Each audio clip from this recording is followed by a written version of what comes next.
Hey, thanks for watching, guys. Today we're going to take a look at an attic. Signs of moisture right on that doorknob. And I believe what's happening there is this attic is cold. When this door is closed, it's warm. I think this is an interior doorknob, and I think the air is flowing through this knob and creating condensation in the backside. All right, guys, we are in an attic.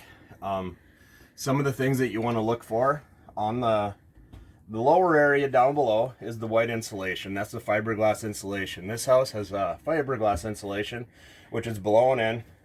It's very light. It's highly efficient insulation.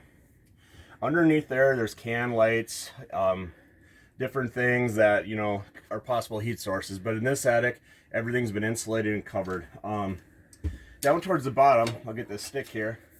I don't know how well you can see. Way out towards the bottom, there's a black thing. We call that a baffle vent.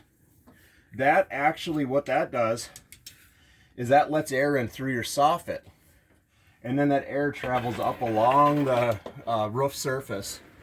And then this house has ridge vent, which creates airflow. So when the wind hits the outside of the house, the air goes up the siding, through the soffit, all the way up, and passes out through the roof. Now this attic is performing very well. We could have easily had frost this morning, but everything's dry to the touch. I don't see any signs of condensation. I don't see any signs of previous water damage. Everything looks pretty good up here. Luckily this attic does have some lighting in it and a nice walkway. We chose this attic because it's much easier to shoot a little clip in than belly crawling around. So, do you have any questions on what's up here, Vanessa? Yeah, what would be the main points? How could I check if I was wanting to know if I had any issues in my roof? Well, why don't you come down this way? I can show you a spot of something that I had an electrician in this attic, and he just was walking through the other day, and he didn't do a really good job of putting the insulation back. Now, I'm not sure if he's finished, but I'll show you what happened. Okay, so now what happened is there's an electrician, and he went from this walkway out over to that overhang that's not insulated. But when he was doing this, you can see there's now exposed gas line here. The wood is almost done, almost showing. There's only about 2.5, 3 inches of insulation in these areas.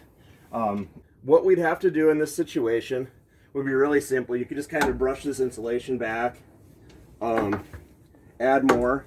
But to get that so that it looks a lot more presentable, there's a better coverage of insulation so that you don't have heat loss. And you know, that goes for anything. There could be can lights or anything. Can lights are a huge source of heat loss in attics. Hey, and that's about all, guys. Thank you for watching. And if you have any questions about how Aero Service Team can help you, feel free to look at our website or give us a call.